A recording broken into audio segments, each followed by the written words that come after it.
روزے کے فائدے۔ السلام علیکم دوستو، چینل سچی باتیں اچھی باتیں کے پلیٹ فارم سے ایک سادہ سا سوال۔ اگر روزہ صرف بھوک اور پیاس کا نام ہوتا تو اللہ تعالیٰ اسے فرض کیوں کرتے؟ اللہ تعالیٰ قرآن پاک میں فرماتے ہیں، اے ایمان والو، تم پر روزے فرض کیے گئے جیسا کہ تم سے پہلے لوگوں پر فرض کیے گئے تاکہ تم پرہیزگار بن جاؤ۔ یعنی روزے کا مقصد بھوک نہیں، تقویٰ ہے۔ چلیے روزے کے بہت سارے فوائد میں سے کچھ فوائد پر ایک نظر ڈالتے ہیں۔ روزے کے روحانی فائدے۔ سب سے بڑا فائدہ یہ ہے کہ انسان اللہ تعالیٰ کے قریب ہو جاتا ہے۔ جب بندہ اکیلا ہوتا ہے، کوئی نہیں دیکھ رہا ہوتا، پھر بھی وہ پانی نہیں پیتا تو وہ دنیا کو نہیں، اللہ تعالیٰ کو اپنی ثابت قدمی دکھا رہا ہوتا ہے۔ روزہ صبر سکھاتا ہے، غصہ کنٹرول کرنا سکھاتا ہے، گناہوں سے روکتا ہے۔ حدیث پاک میں آتا ہے، روزہ ایک ڈھال ہے۔ ذرا سوچئے، ایک ایسی عبادت جو حفاظت بھی کرے۔ روزے کے جسمانی فائدے۔ آج سائنس بھی اس بات کو مانتی ہے کہ روزہ یعنی فاسٹنگ کے بے تحاشا فائدے ہیں۔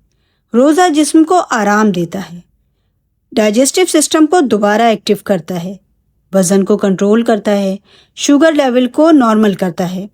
دنیا آج انٹرمیٹنٹ فاسٹنگ کو فالو کر رہی ہے، جبکہ ہمارا پیارا دین ہمیں آج سے 1400 سال پہلے ڈسپلن فاسٹنگ سکھا چکا ہے۔ لیکن یاد رکھیے، افطار پر زیادہ نہ کھائیں، نہیں تو فائدہ ختم ہو جائے گا۔ بیلنس ضروری ہے۔ روزے کے معاشرتی فائدے۔ روزہ ہمیں غریب کا احساس دلاتا ہے۔ جب ہم بھوک محسوس کرتے ہیں تب ہم سمجھ پاتے ہیں کہ روز بھوکے رہنا کیسا ہوتا ہے۔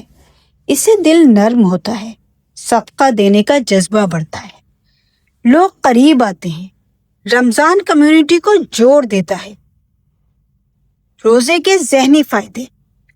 روزہ سیلف ڈسپلن کا بہترین ٹریننگ پروگرام ہے۔ اگر آپ 15 گھنٹے اپنے آپ کو کھانے پینے سے روک سکتے ہیں تو آپ اپنا غصہ بھی کنٹرول کر سکتے ہیں، اپنی زبان بھی اور اپنی بری عادات بھی۔ روزہ ول پاور کو مضبوط کرتا ہے، فوکس کو بڑھاتا ہے۔ یہ صرف عبادت نہیں، کیریکٹر بلڈنگ ہے۔ دوستو، اگر ہم صرف بھوکے رہے لیکن اپنی عادات نہ بدلی تو روزے کا مقصد تو پورا نہیں ہوا۔